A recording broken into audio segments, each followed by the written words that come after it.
8h15 et Virginie Calmel, c'est l'invité d'Audrey Crespo-Mara ce matin. Bonjour à tous, bonjour Virginie Calmel. Bonjour Audrey Crespo-Mara. Première adjointe d'Alain Juppé à la mairie de Bordeaux et numéro 2 du Parti Les Républicains derrière Laurent Wauquiez. Alors d'abord en Russie, Vladimir Poutine a été réélu, bon, comme prévu, c'est pas une grande surprise.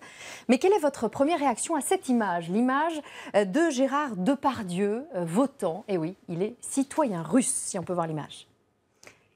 On n'a pas l'image. Bon, on a vu Gérard Depardieu donc votant. Je vais vous dire ce que ça m'inspire, c'est merci François Hollande. En fait, on a des talents français et on les fait partir à l'étranger. Rappelez-vous, Gérard Depardieu, il est parti à un moment donné parce qu'il a refusé la fameuse taxe à 75%, le « j'aime pas les riches » de François Hollande. Moi, je crois que nos talents français, il faut les choyer, il faut leur donner envie de rester sur notre territoire et il ne faut pas les pousser dehors par des mesures fiscales qui soient trop dures et exagérées, ni par des propos qui soient stigmatisants.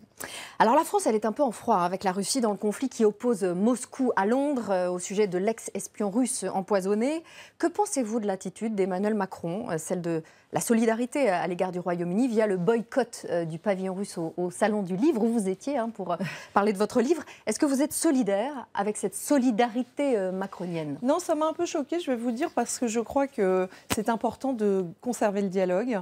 Je crois que la Russie, d'abord, est en proximité culturelle avec nous et qu'il y a des grands intellectuels russes qui étaient présents, qui étaient invités d'honneur au Salon du Livre et que cette façon de les ignorer est pour moi pas la bonne façon d'agir. Et je suis un peu déçue qu'il n'ait pas pris part, au contraire, à une volonté de nouer le dialogue, sachant qu'en plus, vous avez vu que Vladimir Poutine conteste vigoureusement les propos de Theresa May. Donc on ne sait pas exactement ce qu'il en est dans cette affaire, mais je pense en tout cas qu'il ne fallait pas boycotter les représentants culturels de la Russie au Salon du Livre. Alors il y en a un qui n'est pas en froid avec la Russie, c'est l'ex-ministre Les Républicains, Thierry Mariani. Il est de ces supporters de Poutine qui, comme Louis Alliot, vice-président du Front National, sont invités par Moscou en tant qu'observateur. Il est sur place, Mariani, qui veut se rapprocher aussi de Marine Le Pen, mais Laurent Wauquiez, qui a voulu exclure tous ceux qui se sont rapprochés d'Emmanuel Macron, ne lui dit rien à Thierry Mariani. C'est moins grave? C'est pas du tout comparable.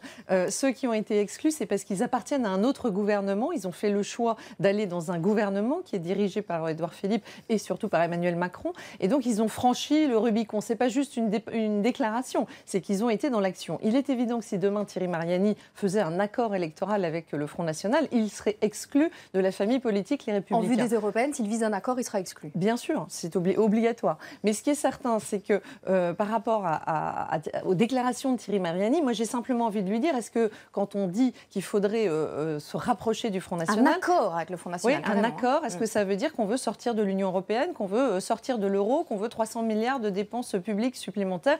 Bref, en fait, on voit bien qu'on est éloigné du projet du Front National et que ce serait le mariage de la carpe et du lapin. L'actualité, c'est aussi le soutien de Marine Le Pen au candidat Les Républicains à Mayotte. Premier tour hier, alors le duel est serré entre le candidat de La République En Marche et celui des Républicains. Si on résume, vous ne voulez pas vous rapprocher de Marine Le Pen, mais Marine Le Pen, elle se rapproche de vous. Donc si ça continue comme ça va finir par une rencontre, non? Non, je ne le crois pas. Une fois encore, pourquoi? Parce que nous n'avons pas les mêmes projets. Et le reste, c'est de la tambouille politicienne. Cessons avec la tambouille politicienne. Vous savez, les Français sont assez grands pour choisir eux-mêmes déjà. Moi, je suis contre les consignes de vote. Je pense qu'ils sont assez grands pour étudier les projets, voir ce que nous proposons. Je pense qu'ils comprennent aussi que nous sommes une vraie alternative pour proposer une autre voie par rapport à Emmanuel Macron et sa politique, mais aussi par rapport au Front National qui conduirait dans une impasse. Nous sommes capables d'apporter des solutions, et notamment pour Mayotte, sur la sécurité, sur l'immigration, avec de la fermeté. Quelle différence avec Emmanuel Macron sur la politique vis-à-vis de Mayotte, qui est le département le plus pauvre et le moins sûr de France? Alors justement, Emmanuel Macron, malheureusement, dans son projet, et depuis qu'il est au gouvernement, ne traite pas un des problèmes majeurs pour la France, qui est l'immigration. Nous proposons des solutions concrètes, avec des quotas d'immigration, avec à Mayotte, pourquoi pas, une révision du droit du sol. La loi Collomb ne va pas assez loin, selon vous? Non, elle ne va pas assez loin, elle ne traite pas assez les problèmes et surtout elle s'est limitée à l'asile politique qui est une toute petite partie du problème migratoire et nous savons malheureusement que les déboutés du droit d'asile ne sont raccompagnés aux frontières qu'à 4%, c'est-à-dire qu'ils restent sur notre territoire. Il faut renforcer tout le dispositif pour réellement répondre à une attente des concitoyens qui est de régler ce problème d'immigration illégale sur notre sol. Alors hier, Édouard Philippe a convoqué ses ministres pour se coordonner sur les réformes des 2 prochains mois. Reprenons le titre de votre livre dont nous allons parler, J'assume, et dans lequel vous n'épargnez pas Édouard Philippe. Quelles réformes à venir assumeriez-vous ? La réforme de la SNCF, par exemple. La réforme de la SNCF, c'est du macronisme, c'est-à-dire que c'est pas mal dans l'annonce. Il y a des choses, évidemment, sur lesquelles je suis évidemment favorable. Vous savez, 3 milliards de pertes par an, etc. Bien sûr qu'il faut réformer la SNCF. Il faut supprimer le statut de cheminot. Bien sûr. Et en plus, là, on voit bien que c'est une réforme à minima, puisqu'on parle de l'avenir, on parle des nouvelles générations, on ne parle pas des anciennes. Bien sûr. Vous auriez enlevé le statut de cheminot déjà à ceux qui sont actuellement à la SNCF ? Ce qui est certain, c'est que la réforme ne va pas assez loin, notamment sur le problème de la retraite. Alors on nous dit que ça sera géré plus tard quand on va s'attaquer à la retraite. C'est là qu'on verra si le gouvernement Macron est réellement réformateur ou pas. Mais ce qui est sûr, c'est que j'aurai voté cette loi. Et est-ce que vous ne serez pas solidaire des cheminots qui seront en grève jeudi ? Non. Parce que je pense qu'il faut de l'équité, de la justice, que le monde évolue et que le métier même de cheminot a évolué dans le temps et qu'aujourd'hui, la défense de ce statut est archaïque. Parmi les réformes du gouvernement des 2 prochains mois, il y a le projet de loi de Marianne Schiappa contre les violences faites aux femmes, texte de loi en Conseil des ministres mercredi. À ce sujet, on reparle beaucoup de Bertrand Cantat. Iriez-vous voir, vous, Bertrand Cantat sur scène ? Non, mais bon, après, c'est pas non plus mon type de musique. Mais non, je pense, si vous voulez, qu'il faut... il a purgé sa peine. Et que c'est ce que dit la ministre de la Culture, Françoise Nyssen. Il a payé, donc oui, il a le droit de continuer à chanter. Je pense que c'est important, surtout, de continuer à vivre. Et on a droit à une seconde chance, et heureusement. En revanche, il ne faut pas tomber dans la provocation. Et il faut se rendre compte que, quand même, l'affaire pour laquelle il a été condamné, pour laquelle il a été amené à purger une peine, est une affaire qui peut choquer, évidemment. Et de là à se produire sur scène, c'est peut-être un peu provocateur. Et c'est peut-être à lui de réfléchir à une autre évolution de carrière. Mais pour revenir un instant sur la proposition Schiappa, moi, vous savez, j'ai une fille qui a 11 ans. Je suis assez préoccupée par cette idée de consentement sexuel à l'âge de 13 ans. Je pense que c'est très jeune. De 15 ans. Ça va probablement être à 15 ans. Mais ça reste jeune et je pense que ça doit tous nous interroger parce que quand on a des enfants, c'est finalement une approche...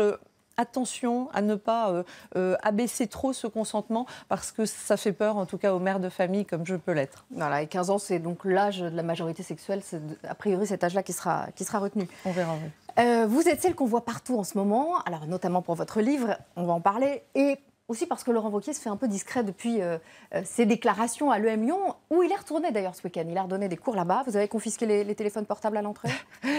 Je ne sais pas comment ça s'est passé, je n'ai pas eu de débriefing.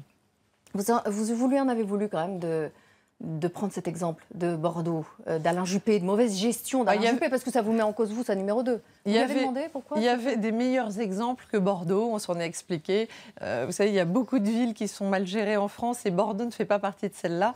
En l'occurrence, Alain Juppé a un très grand bilan comme maire de Bordeaux. Moi, je suis très heureuse de travailler à ses côtés dans le domaine de l'économie et de l'emploi. Je suis fière de mon bilan aussi, moins 30% sur la dépense publique. Les emplois qui ont été multipliés par 9 en 3 ans, les emplois nets privés créés à Bordeaux.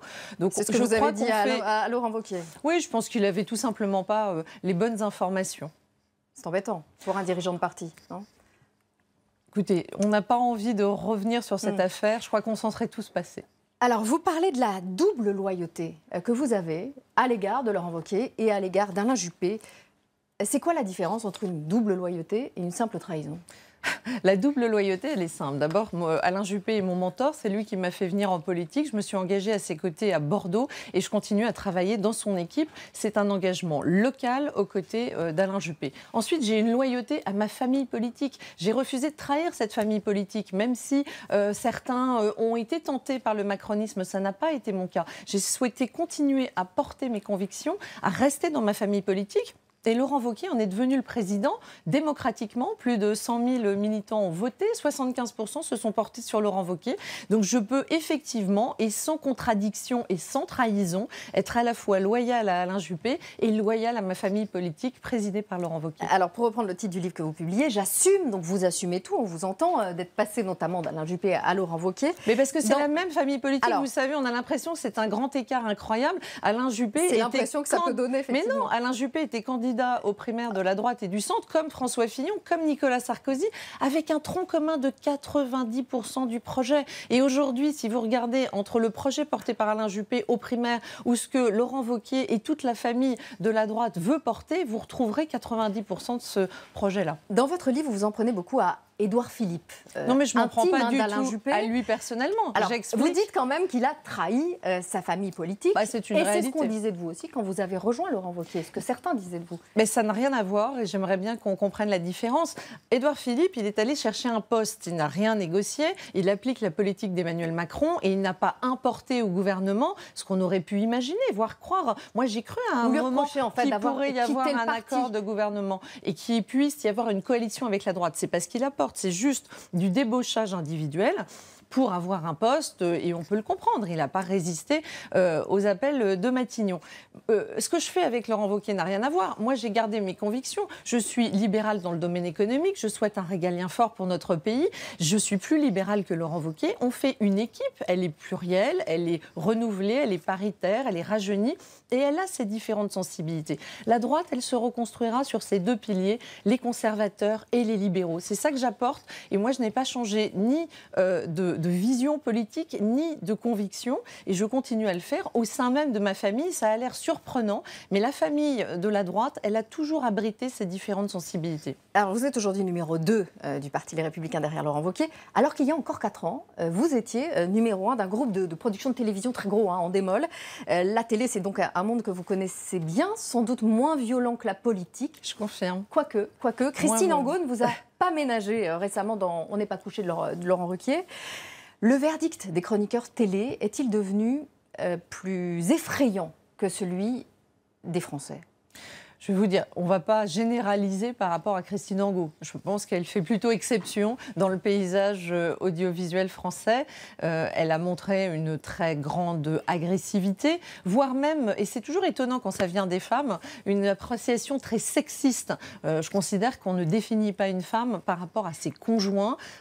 Audrey, comme je suis sûre que vous ne me contredirez pas, on existe par nous-mêmes et pas par rapport à notre conjoint. Et je pense que Christine Angot, de ce point de vue-là, montre une vision à la fois un peu archaïque, mais également une agressivité qui était, de mon point de vue, totalement déplacée. Est-ce qu'elle a quitté le plateau, comme ça a été dit, et pas montré ? Je ne sais pas, parce que moi, en l'occurrence, durant la séquence à laquelle je participais et sur laquelle j'étais sur le plateau, elle ne l'a pas quitté, mais c'est peut-être arrivé après.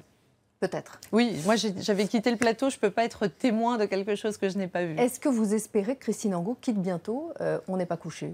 Je pense que ça rendrait service à cette émission pour une raison simple, c'est que c'est une émission de débat.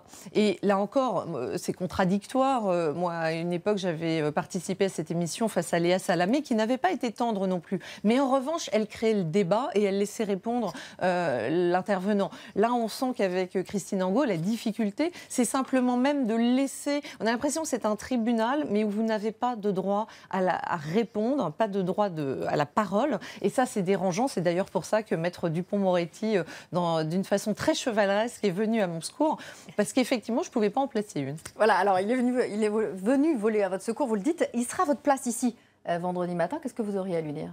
Moi, je lui ai déjà dit que je le remerciais pour cette attitude si chevaleresque, et je l'ai trouvé très courtois, et ça m'a surpris de voir combien Christine Angot, qui est dans une agressivité forte, qui n'ose pas, enfin qui ne s'excuse pas d'aller dénoncer même des choses qui n'existent pas, et de façon virulente. Elle est contre la réussite, contre les politiques, contre les gens qui peuvent avoir du pouvoir, etc. N'a pas accepté les remarques qui étaient pourtant très bien formulées et très élégamment de Maître Dupond-Moretti. Que vous avez pris comme avocat désormais. Oui, si j'en ai besoin, je saurai à qui m'adresser. Vous qui venez de la télé, au-delà de cet incident avec Christine Angot, est-ce que vous considérez que le service public remplit sa mission, que la redevance qu'on paye tous doit servir à ça, à ce type de buzz par exemple ? Non, je pense que le service public doit s'enorgueillir justement de ne pas courir après l'audimat. Et une fois encore, faisons du fond. C'est pour ça que je fais de la politique aussi. Je crois que sortir des invectives, sortir des critiques, sortir des attaques personnelles grandirait tout le monde pour aller vraiment sur le fond.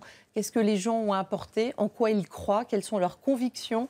Et je pense que le service public pourrait effectivement participer encore plus à cet aspect décryptage qui manque, de mon point de vue, beaucoup trop à la vie politique et en général au débat d'idées. Merci beaucoup Virginie Calmels.